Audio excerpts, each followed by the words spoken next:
කොහොමද ඔයාලට මම අද මේ වීඩියෝ එකෙන් අරගෙන ඉන්නේ ශ්‍රී ලංකාවේ නර්සින් කවුන්සිල් එකේ රෙජිස්ට්‍රේෂන් එක ගන්න කොහොමද කියන එක සහ මොනවාද මේ SLNC රෙජිස්ට්‍රේෂන් එකට අවශ්‍ය ડોකියුමන්ට්ස් කියන එක. ඒ වගේම මම මේ SLNC රෙජිස්ට්‍රේෂන් එක ස්ටෙප් බයි ස්ටෙප් මේ වීඩියෝ එකේ පෙන්නලා තියෙන මම මේ වීඩියෝ එක ගොඩක් ටාගට් කරන්නේ BSc නර්සින් ඩිග්‍රී එක කරලා කැම්පස් එකකින් පාස් අවුට් වුණ කෙනෙක්ට කොහොමද SLNC එකට අපි ඇප්ලයි කරන්න කියන එක. නර්සින් කවුන්සිල් එකේ රෙජිස්ටර් වුණාම තමයි අපිට රෙජිස්ටර්ඩ් නර්ස් කියන ටයිටල් එක අපිට ලැබෙන්නේ. අපි ඒක අපිට අනිවාර්යෙන් ඒක ඕන ශ්‍රී ලංකාවේ ගවර්න්මන්ට් හොස්පිටල් එකක වැඩ කරන්න සහ අපිට යන අයිඩියා එකක් තියෙනවනම් SLNC රෙජිස්ට්‍රේෂන් ඕනි. ඒක නිසා මම හිතනවා මේ වීඩියෝ එක SLNC රෙජිස්ට්‍රේෂන් එක ගන්න ඉන්න කෙනෙක්ට වැදගත් වෙයි කියලා. ඒක නිසා මේ වීඩියෝ එක ඉවර වෙනකම් බලන්න කියලා මම ඔයාලට ආරාධනා කරනවා.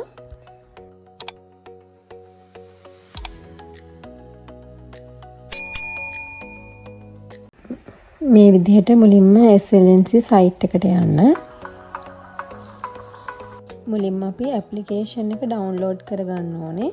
මම මේ වීඩියෝ එකේ පෙන්නලා තියෙන විදිහට ඩවුන්ලෝඩ් කරගන්න.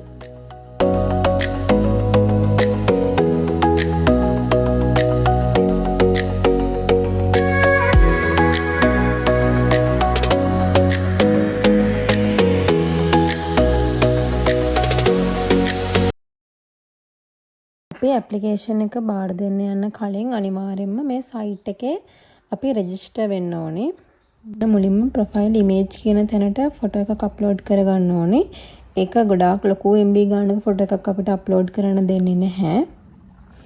ඊට පස්සේ මෙතන තියෙන ඩීටේල්ස් ටික ෆිල් කරගන්න. මෙන්න school of nursing or university කියන තැනට ඔයාලා යුනිවර්සිටි එකක ස්ටුඩන්ට් කෙනෙක් නම් ඒ අදාළ යුනිවර්සිටි එක සිලෙක්ට් කරගන්න. NTS එකක නම් ඒ අදාළ NTS එක සිලෙක්ට් කරගන්න.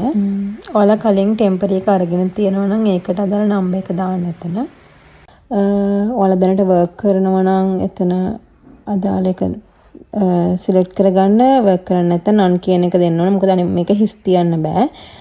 ග්‍රේඩ් එකක් තියෙනවා නම් ඒ අදාළ ග්‍රේඩ් එකයි නැත්නම් නන් කියන එකයි එහෙම දෙන්න. රෙජිස්ටර් නම්බර් කියන එකට අපිට දැනට නෑ එකක්. ඉතින් ඒක නිසා අපි නෝ කියලා තමයි දෙන්න ඕනේ. ඊටු ඩීටේල්ස් ටික ෆිල් කරගන්න මේ තියෙන විදිහට. මේ මෙතන ප්‍රොෆෙෂනල් ක්වොලිෆිකේෂන් එකට BSc නර්සින් ඩිග්‍රී එකක්ද නැත්නම් නර්සින් ඩිප්ලෝමා එකක්ද කියන එක දාන්න. වර්කින් ප්ලේස් එකක් දැනට වර්ක් කරන්නේ නැත්නම් එතනට නන් කියන දෙන්න ඕනේ. වර්ක් කරනවා නම් අදාළ ප්ලේස් එක දෙන්න.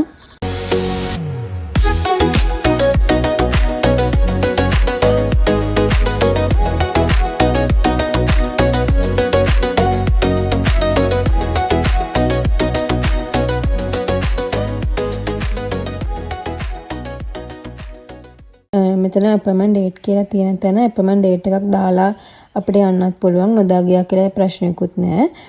ගොඩාක්ම රෂ් එක තියෙන කාලවලට තමයි යාලා අපොයින්ට්මන්ට් ඩේට් එකක් දාලා ඉන්න කියලා කියන්නේ. මෙතන SLMC රෙජිස්ටර් නම්බර් කියන එකට අපිට එහෙම එකක් නැහැනේ.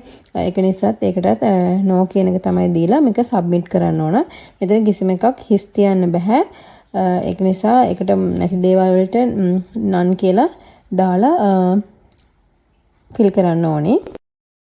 අපොයින්ට්මන්ට් එකක් බුක් කරනවා නම් බුක් ඇන් අපොයින්ට්මන්ට් කියන තැනට ගිහින් ඒ අදාළ ඩීටේල්ස් දුන්නාට පස්සේ ඔයාලට බුක් කරන්න පුළුවන්.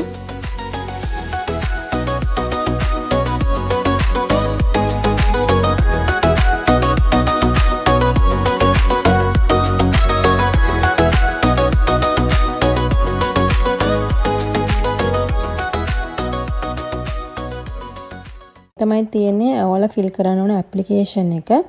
මේකේ බ්ලොක් ලෙටර්ස් වලින් තමයි ඔයාලා මේක ෆිල් කරන්න ඕනේ.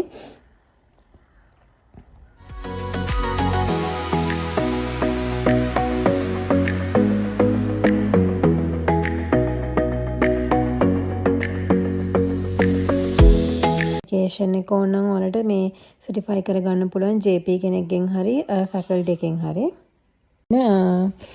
ඊට පස්සේ මෙතන දීලා තියෙනවා ඉන්ස්ට්‍රක්ෂන්ස්. ඒවා හොඳට කියවන්න. ඒකේ මොනවද ඕන ડોකියුමන්ට්ස් කොහොමද අපි මේව කරන්න කියලා හැම ඩීටේල් එකක්ම මේ ඉන්ස්ට්‍රක්ෂන්ස් වල එයාලා දාලා තියෙනවා. අපි කීයක්ද බැංක් එකට පේ කරන්න ඕනේ, කොහොමද පේ කරන්නේ, මොකක්ද account number එක, සේරම මෙතන ඩීටේල්ස් දාලා තියෙනවා. මේක හොඳට කියවන්න. ඉංග්‍රීසි වලින් සහ සිංහලෙන් දෙකෙන්ම තියෙනවා ඉන්ස්ට්‍රක්ෂන්ස් මොනවද කියලා. මේක තමයි අපි ID කාඩ් එකට දෙන ඇප්ලිකේෂන් එක. මේකෙත් බ්ලොක් ලෙටර්ස් වලින් තමයි ෆිල් කරන්න ඕන. මෙතන ෆොටෝ එකක්, ස්ටෑම්ප් සයිස් ෆොටෝ එකක් එහෙම අලවන්න තියෙනවා. මෙතන ඒකට අදාළ උපදෙසුත් මෙතන දීලා තියෙනවා යාලා. ඒවා හොඳට කියවන්න. මෙතන